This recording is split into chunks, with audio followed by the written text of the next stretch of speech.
Mr. Howard Dossor, a freelance writer and lecturer, is the author of Colin Wilson, The Man and His Mind. Following his disengagement from the congregational churches into whose ministry he had been ordained, he entered the educational sector, teaching in secondary schools and at La Trobe University Language Centre before engaging in university administration. He was Council Executive Officer at La Trobe and is the holder of the Chancellor's Medal for Services to that university. He was the Foundation Registrar, a University Secretary of Victoria University in Melbourne.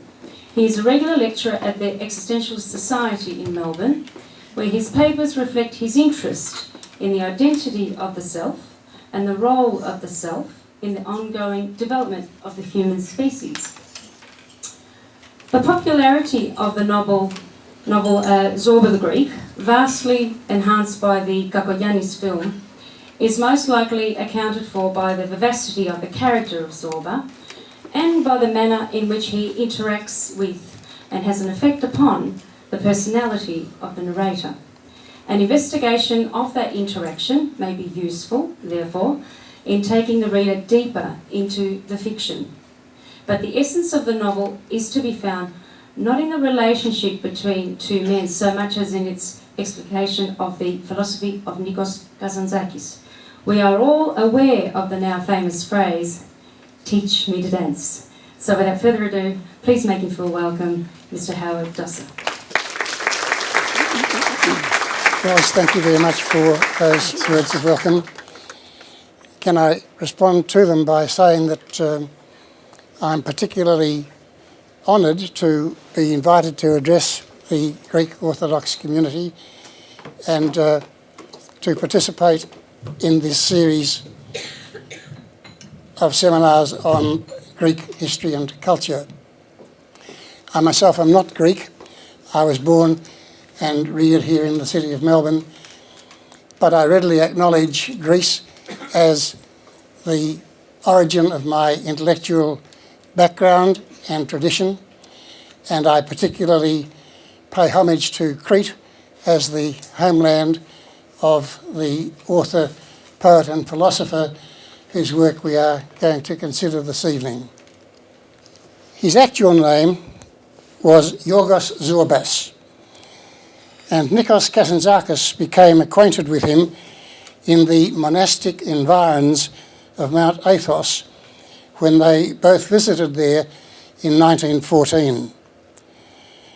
3 years later, they contracted together in a lignite mining expedition to be undertaken near Stupa in the Peloponnesus. A further 26 years on, in 1943, he was to be given a fictional name and immortalised when Kazantzakis produced his most widely known novel, finalising an earlier draft which had had the working title The Saint's Life of Zorbas and renaming it The Life and Times of Alexis Zorba. In 1952, his English publisher chose to release it under an even shorter title, Zorba the Greek. On a superficial reading, Kazantzakis' novel is an account of the developing relationship between two men who, on the surface of things, seem incompatible. Boss, the introspective, brooding writer who has least a disused mind and who feels he must go through the motions of exploring its potential, even though he has little interest in it, is much more content in turning the pages of his books to reflect on the content therein. Even as he allows Zorba to take care of the daily business of reopening the mine, he works on the manuscript of his latest project, a study of the Buddha. He is a man of reflection rather than action, of analysis rather than application. Zorba, on the other hand, despite the fact that he has had to navigate innumerable discomforts and challenges, seems to be something of a human gadfly. He flits from here to there, indulging himself in pursuit of the visceral pleasures and scorning the philosophic labyrinth that his employer wants to explore. He flings the past behind him like a discarded doll and takes little thought for the future. He is preeminently a man of the present, taking whatever life throws at him without bothering to evaluate its significance. Further, he is disdainful of the meditative life and ridicules the intensity of an overzealous intellect. And yet this was no ordinary interface between two unlikely companions. Kazantzakis, reflecting on Zorba some 50 years after their meeting, declared, "If I wished to designate which people left their traces embedded most deeply in my soul, I would perhaps designate Homer, Buddha, Nietzsche, Bergson, and Zorba." It seems extraordinary to us that Kazantzakis should bracket Zorba with these literary, religious, and philosophical elites, and it is difficult to avoid the question of why this should be so. In his unparalleled study of Kazantzakis, called Kazantzakis, The Politics of the Spirit, Peter Bean has pointed out that Kazantzakis, never satisfied with objective themes at work in society, requires that his fictional characters reflect something beneath or above the flux of quotidian reality. According to Bean, then, Zorba, though a primitive, exists in significant relation to outside reality and is defined by that relation. He fulfills himself by affecting others and the natural environment. Kazantzakis himself believed that it was the responsibility of the serious writer to recognise that behind the spasmodic, frequently inconsistent activities of living men, there lie the great currents that sweep away the human soul. The writer should, he insists, take ephemeral events and relocate them in an undying atmosphere. This artistic obligation provides an important insight into how Kazantzakis perceived Zorba. Zorba has, he writes, just what a quill driver needs for deliverance. These qualities include the primordial glance, which seizes its nourishment arrow-like from on high, the creative artlessness renewed each morning, which enables him to see all things constantly as though for the first time, the sureness of hand, the gallant daring to tease his own heart, and finally, the savage, bubbling laugh from a deep, deep wellspring, deeper than the bowels of man. A laugh which, at critical moments, spurts redemptively from Zorba's elderly breast and was able to demolish all the barriers, morality, religion, homeland, which this wretched poltroon man has erected around himself in order to bubble with full security through his miserable smidgen of life. Within the novel itself, there are two passages which make us even more deeply aware of Kazantzakis' perception of Zorba. In the first of these he writes, "I admired the jauntiness and simplicity with which he adapted himself to the world around him, the way his body and soul formed one harmonious whole, and how all things, women, bread, water, meat, sleep, blended happily with his flesh and became Zorba. I had never seen such a friendly accord between a man and the universe." In a second passage, he refers to Zorba as a primitive man who has simply cracked life's shell, logic, morality, honesty, and went straight to its very substance. All the little virtues that are so useful are lacking in him.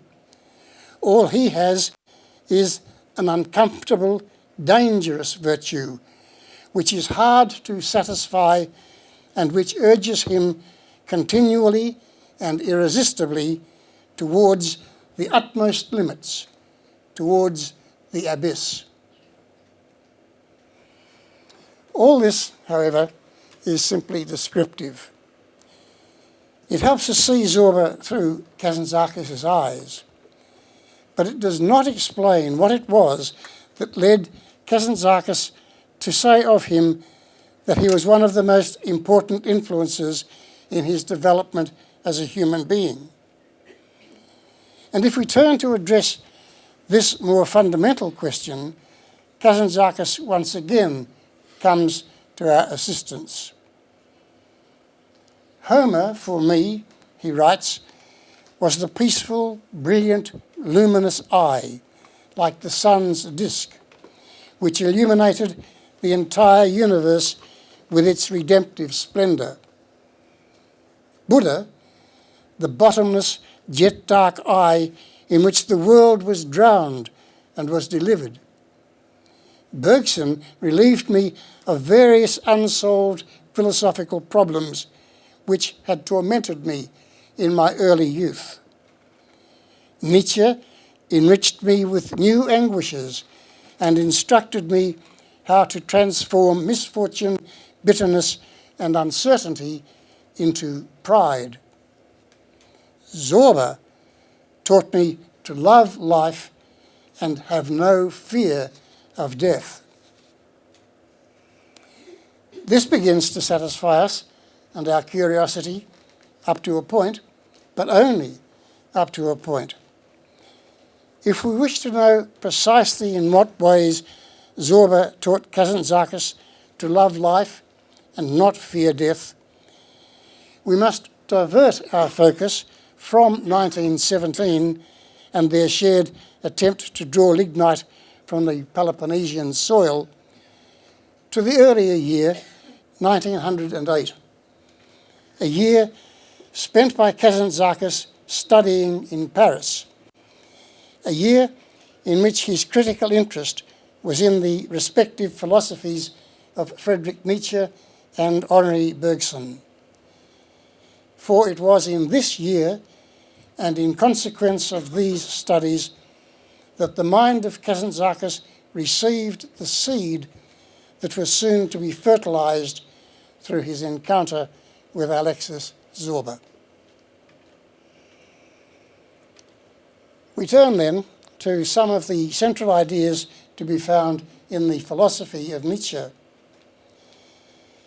Perhaps foremost among these was his distinction between what he called the Apollonian and the Dionysian approaches to life. Kazantzakis understood this distinction in the following terms. Apollo and Dionysus are the sacred pair who give birth to tragedy. Apollo dreams of the world's harmony and beauty, beholding it in serene forms. Entrenched in his individuation, motionless, he stands tranquil and sure amidst the turbulent seas of phenomenon and enjoys the billows presented in his dreams. His look is full of light, even when shadows or indignation overcome him. They do not shatter the divine equilibrium. Dionysus, on the other hand, shatters individuation, flings himself into the sea of phenomenon, and follows its terrible kaleidoscopic waves. Men and beasts become brothers. Death itself is seen as one of life's masks. The multiform blind of illusion rips in two, and we find ourselves in breast-to-breast contact with truth. What truth? The truth that we are all one, and that all of us together create God. That God is not man's ancestor, but his descendant. This may be interpreted as suggesting that the Apollonian position is one of intellectual reflection, of introspection, and adherence to classical order. By way of contrast, the Dionysian is extroverted, passionate, even romantic, given to an engagement with the chaotic, as if it is in chaos that real meaning is to be not merely found, but entered into. But most significantly, while the Apollonian is focused on the self as an individual, the Dionysian is aware that the self has an indispensable social content. Apollo stands alone.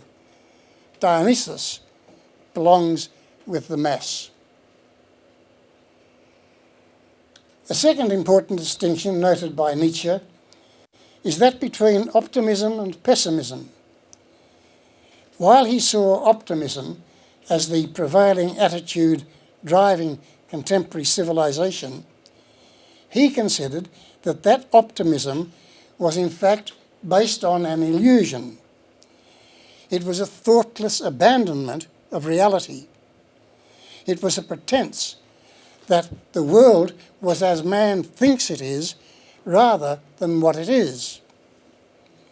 Nietzsche thus concluded that the task confronting the optimists of his generation was to refashion themselves as pessimists. But for Nietzsche, there are two shapes in which pessimism can dress itself. These he called weak pessimism and strong pessimism. Weak pessimism surrenders meekly to the negative forces pervading the life experience. It denies all attempts at a passionate resistance to the negative and readily embraces the concept of nothingness. It interprets life as being absurd and acts to deprive the individual of the will to live. Strong pessimism, on the other hand, while never closing its eyes to the vicissitudes and contradictions of life or to the paradoxical nature of existence, affirms life. It determines to fill the vacuum of life with all the meaning it can create. It delights in conflict and in addressing the challenges that life generates. It interprets life as a quest for a plenitude of being.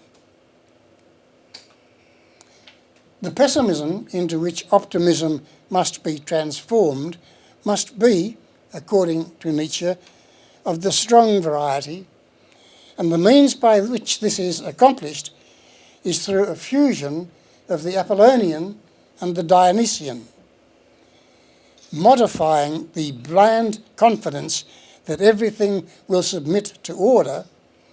We must acknowledge the chaotic form in which life manifests itself and must resolve to immerse ourselves in that existential dichotomous reality rather than in a make-believe world of our own devising. And all this Kazantzakis absorbed from his reading of Nietzsche. And what was it that he derived from the teaching of Bergson during that stay in Paris? Perhaps the central concept that identifies Bergson's thought as a philosophy is the concept of what he called vitalism, which we may reduce to its most simple form as being a theory of energy. Kazantzakis takes us to the heart of this concept when he interprets Bergson as follows.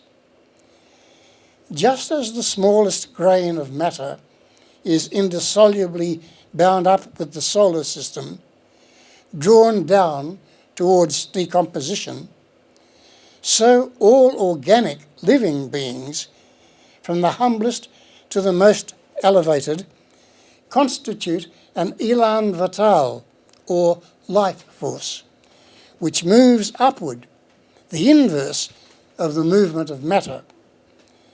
Both streams, those of matter and life, move, but they move in contrary directions. The one towards decomposition, the other towards composition.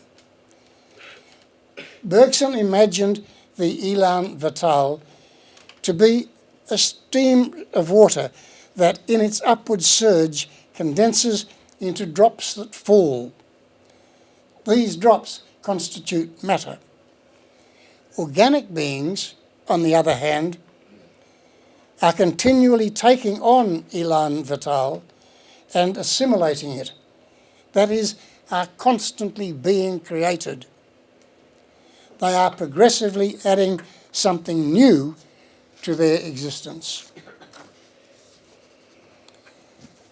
In his introduction to the translation of Kazantzakis, The Saviours of God, Kimon Fryer succinctly sets out the insight Kazantzakis gleaned from Bergson.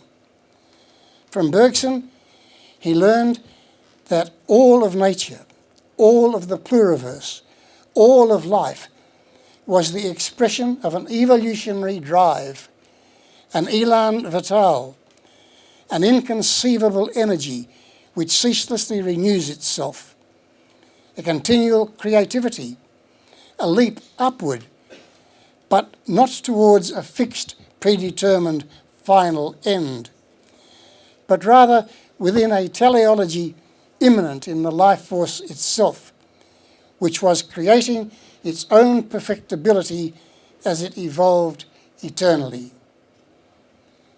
This creativity, this perfectibility, never reached, but always postulated, this agonized transmutation of matter into spirit is what Kazantzakis meant by God.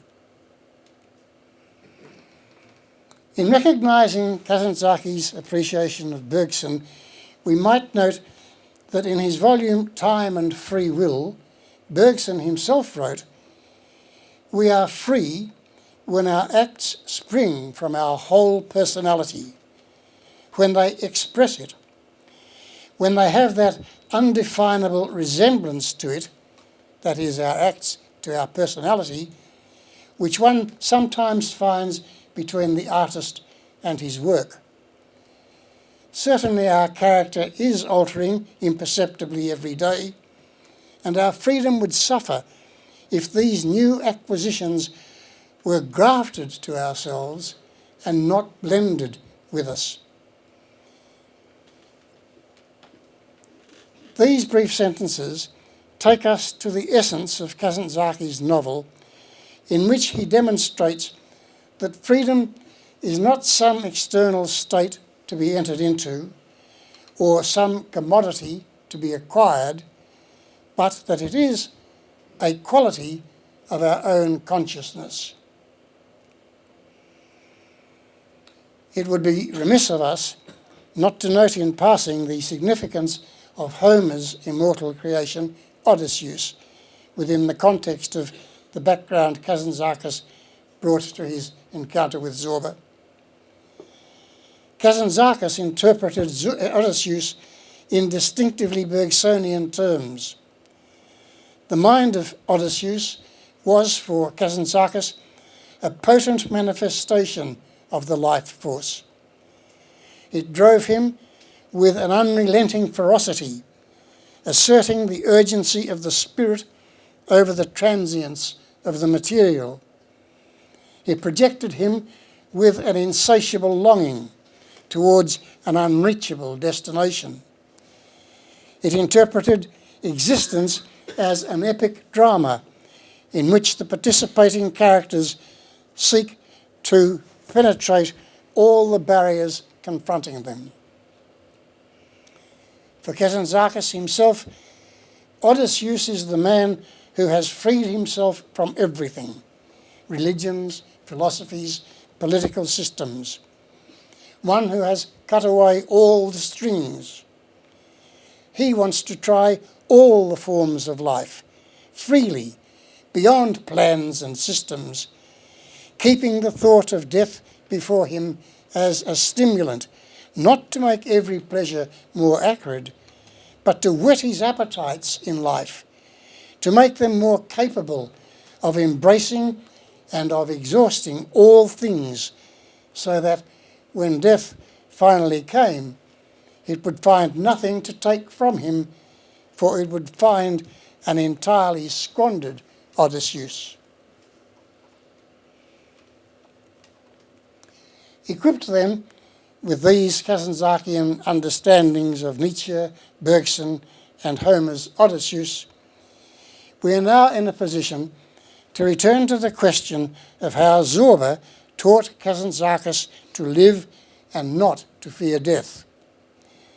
Reflecting on the time he had spent with Zorba, he came to understand that the relationship they shared encapsulated much of the personal philosophy he had wrought in his own mind through his excursions, explorations and ruminations in Paris. Significantly, however, the intellectual framework within which his thinking operated was vitalised, actualised, made existential by his interaction with Zorba. To begin with, he saw that at the time he met Zorba, he himself had been a victim of a weak pessimism. Despite the fact that he had been a writer with some success, yet he felt that his authentic identity had not found full expression. Although married, he understood intuitively that there was something lacking in the bond that linked him to his first wife, Galicia. It was too loose, too insubstantial. His observations of the world about him left him in no doubt that there was little to be optimistic about, but there was no clearly defined pathway leading to a more fulfilling future, either for himself or for humanity. His inability to cope with the most intense moments of depression caused by his pessimism may well account for his decision to accept the task of opening up the lignite mine, for he might have seen such a commercial operation as a busy means of managing his debilitating concerns with the human condition and giving him some peace from the reflective struggle within his own mind. If this was the case, we know, of course, that the mining venture itself failed because it could not distract him from his books. But if the mining expedition failed to alter him, the encounter with Zorba intruded markedly upon his reflections, and his thinking began to be influenced by his immediate experience. As he observed Zorba, he became aware that his companion was a strong pessimist. He too had seen the worst of the real world, the self-deceit with which men closed themselves off from life. Zorba too had chosen pessimism, over against optimism, as he assessed the reality that engulfed him and resisted the consolations offered by the dishonest and cowardly minds of his fellow men. Yet Zorba's pessimism was strong, and it expressed itself as a competence in dealing with the sufferings and indignities of life. Life, for Zorba, consisted not in submitting to a depressive state, but in undoing one's belt and looking for trouble.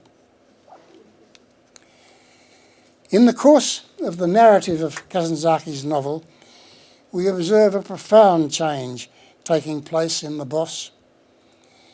Very early on, he says of himself, "At times I was seized with compassion, a Buddhist compassion, as cold as the conclusion of a metaphysical syllogism. A compassion not only for men, but for all life, which struggles, cries, weeps, hopes, and does not perceive that everything is a phantasmagoria of nothingness." His was a compassion not only for all men, but the whole of life which struggles. It's difficult to read this passage without suspecting that the boss experienced life as a futile despondency. Everything he feels has a sense of the absurd about it. Even the compassion he feels is desiccated. The passion that should lie at its heart is dried up. But consider, by way of contrast, a passage from the end of the book, where we read an account of a different experience as the richness of the world impinges upon his soul. "I closed my eyes again, and I was deeply happy. My body was light and contented, like an animal after the hunt, when it has caught and eaten its prey and is lying in the sun licking its lips. My mind, a body too in its way, was rested, contented. I seem to have found a marvellously simple answer to the vital, complicated problems which tormented me. As I lay with my eyes closed, I seemed to hear my being bursting its shell and growing bigger. That night, for the first time, I felt clearly that the flesh is soul as well, perhaps more vulnerable, more diaphanous, perhaps freer, but flesh all the same, and the flesh is soul." Kazantzakis is describing the completion of a transformation. The bookworm has turned. The reflective mind has been energised to engage in the immediacy of living. The introspective mind has been wed to decisive action, and the two interact in a creative shaping and fashioning of meaning and purpose. Peter Byrne sets out very clearly how this shift in perspective takes place within the boss, and thus within Kazantzakis. Byrne writes, "First, the boss learns how to feel. Re-establishing contact with the soil, he says yes to the phantasmagoria of pain, contradiction and ugliness that is life. Second, and just as important, he loses his last vestiges of Socratic optimism, his hope of salvation through action. The great scene in this connection occurs, of course, when Zorba's cable disintegrates and the entire capitalistic venture ends in ruins. The boss reacts with irrational joy. Under Zorba's tutelage, he has managed to extricate himself from both hope and fear, the two great millstones that grind Socratic man. The boss learns to affirm the phantasmagoria of nothingness that had previously depressed him. In Nietzschean terms, he became a strong pessimist.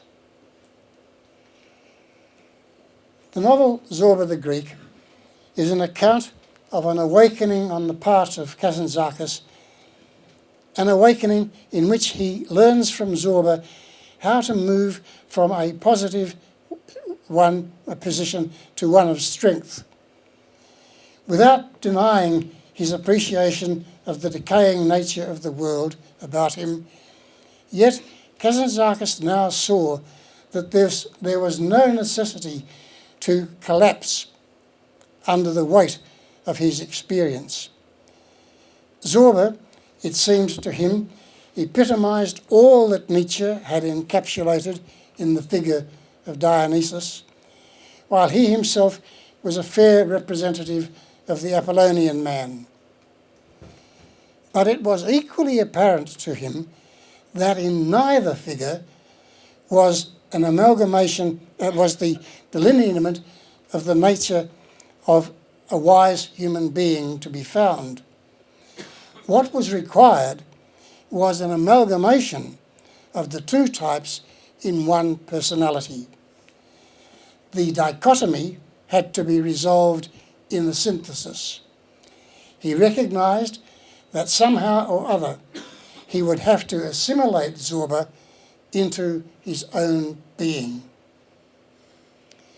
The book, then, is not to be interpreted as a recording of how Zorba transforms the boss from an introvert to an extrovert.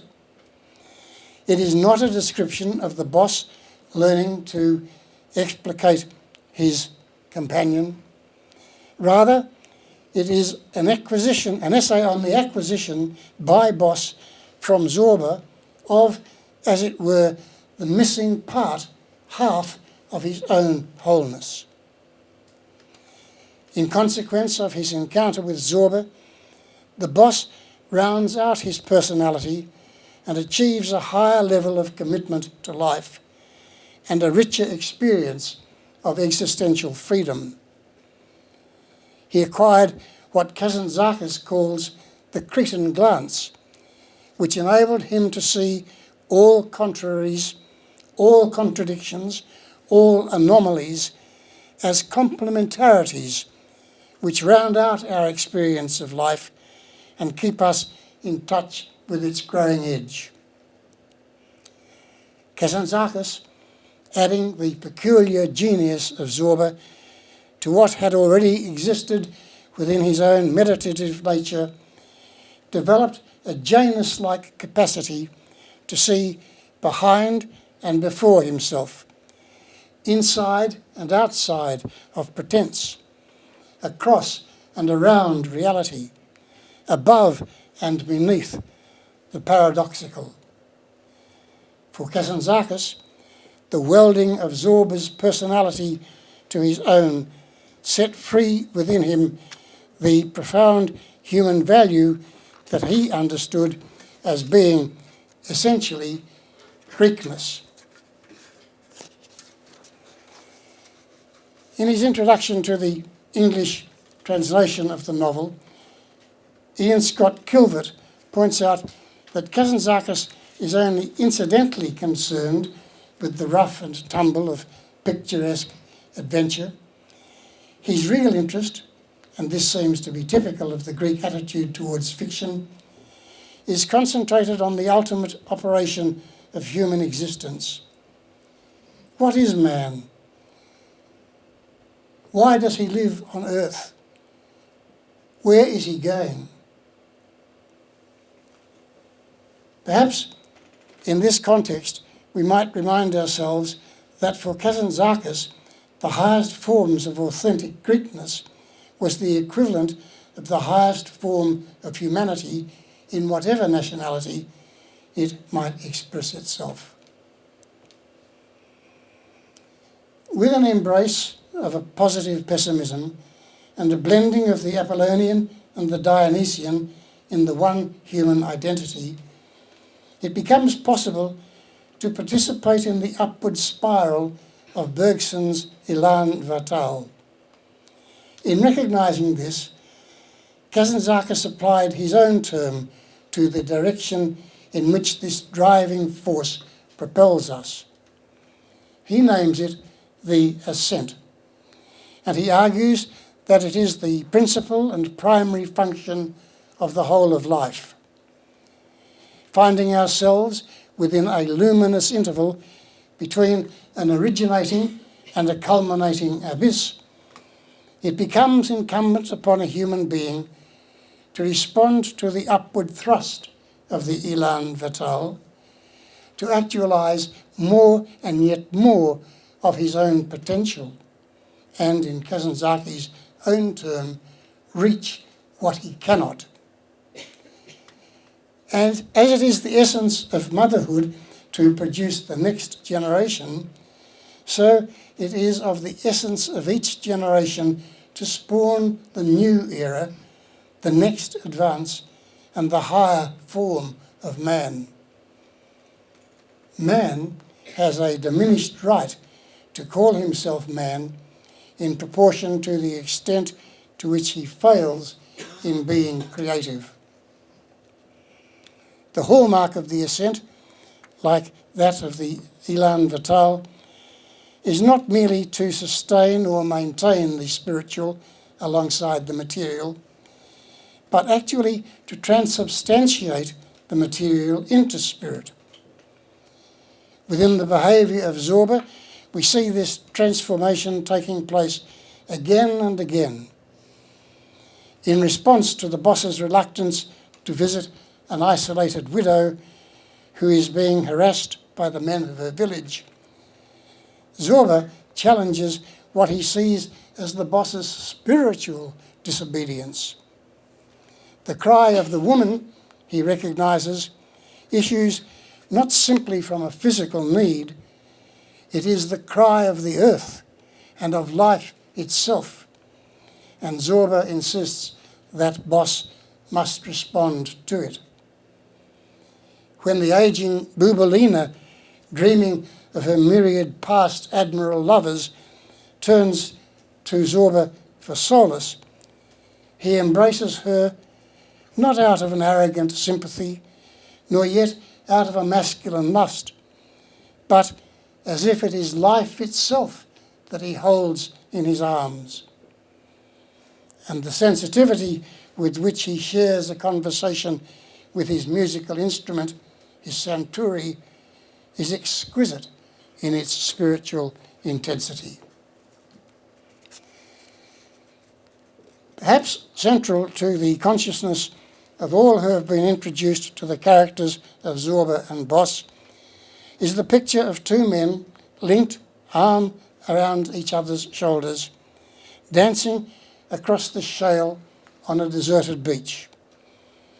This image, of course, stems from Michael Cacoyannis' film of the novel and is strongly reinforced by Zorba's dance, the musical score written by Mikis Theodorakis, to which Anthony Quinn referred as being the music of life.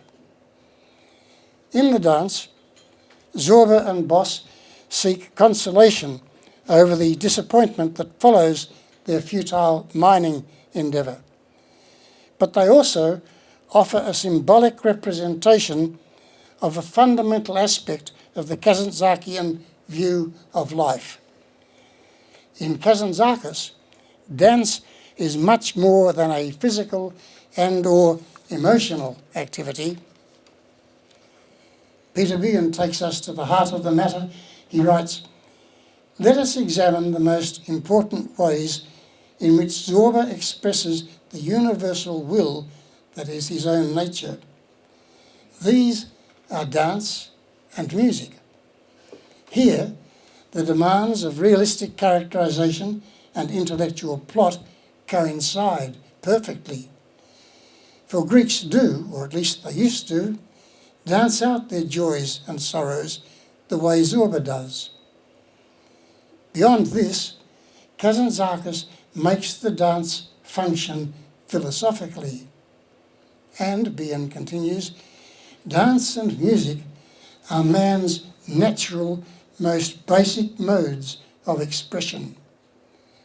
Zorba tells the boss, "Ah, my dear, poor friend, men have sunk very low, the devil take them.